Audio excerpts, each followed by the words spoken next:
هلا، شلونكم؟ اخباركم؟ تعالوا اليوم نسوي قوزي عراقي على اصوله. انا حستخدم اليوم موزات خروف ودجاج. مكونات القوزي من غير اللحم اللي هي التمن، شعرية، بصل.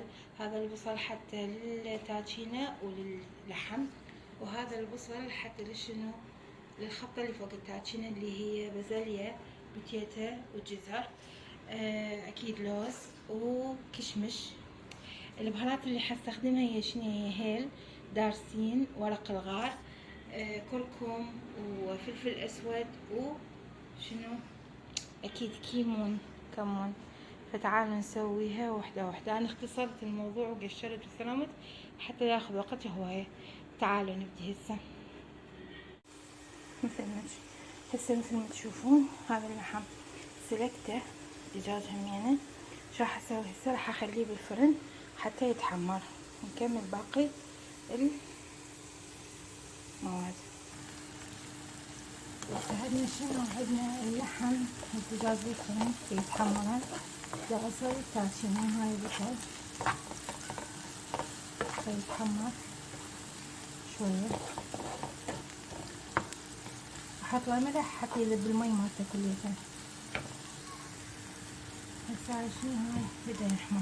شو نخليه؟ هذا غاسلين مجففين كشمش حنسوي يعني شوية. طبعا انا حملت الشعرية، يعني حمرتها بقرص تنطبخ.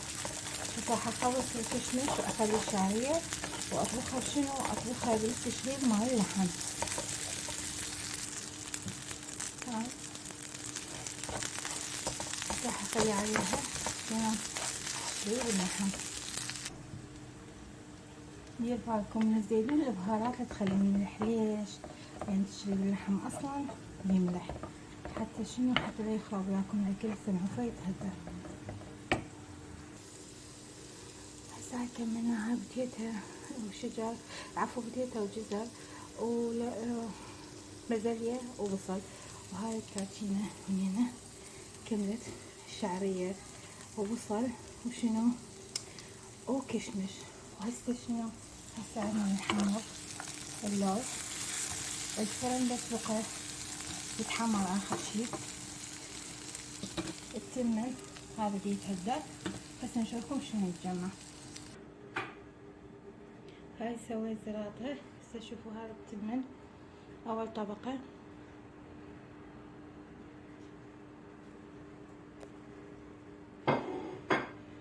فوقها هاي طبقة مال شعرية. هسه فوق البازليا جزر ديتها. هاي الطبقة الثانية. اخر شي هاي اللحم دجاج. هسه بقى اخر شي التزيين. هذا قوزي عراقي. تعالوا نشوف الشكل النهائي للاطباق. هاي الشكل النهائي. أنا الوقت متأخر، تأخرنا شوي بس حاولت إجارتنا حتى أذوق القوزي العراقي. سهمكم العافية.